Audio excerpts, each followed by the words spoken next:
আচ্ছা, আপনি কখনো খেয়াল করেছেন প্রায় প্রত্যেক হোটেলের বিছানার চাদর সাদা রঙের? এটা কি শুধু এটা কি শুধুমাত্র সৌন্দর্যের কারণে, নাকি এর পেছনে আছে রহস্যজনক কোনো গল্প? চলুন আজকে আমরা এই বিষয়ে জানি। এর প্রথম কারণ হলো পরিষ্কার পরিচ্ছন্নতা। হ্যাঁ, ঠিক শুনেছেন। সাদা রঙে সবচেয়ে বেশি চোখে পড়ে ধুলো, ময়লা, দাগ, যেকোনো কিছু।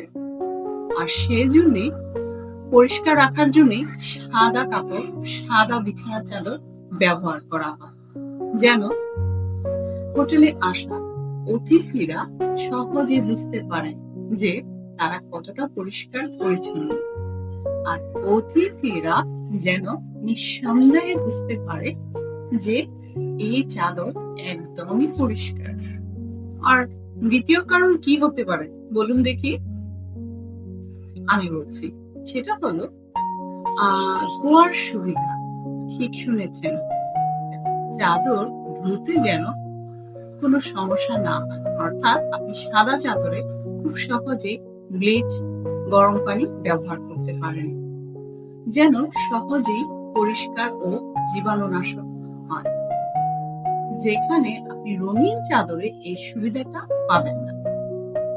আর তৃতীয় কারণ হলো আরাম ও স্বস্তি।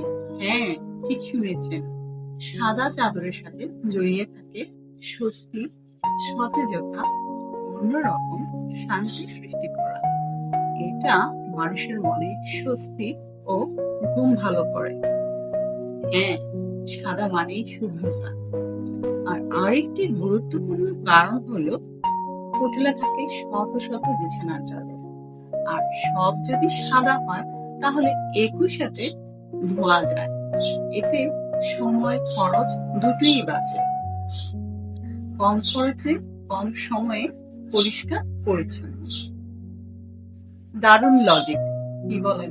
মজার বিষয় হলো 1990 সালে ওয়েস্টিন hotel and resort heavenly bed, তারাই প্রথম সাদা চাদরের ট্রেন্ড শুরু করে। আর এর পরপরই অন্যান্য হোটেল তা অনুসরণ করে। আপনি এই সাদা চাদরের পিছনে কোনো রহস্য লুকিয়ে না থাকলেও এর পেছনে আছে পরিষ্কার পরিচ্ছন্নতা, স্বস্তি আর বিশ্বাস।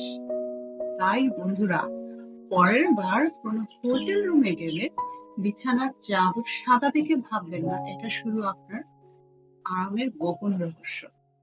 এর পিছনে আছে অনেকগুলো কাহিনী।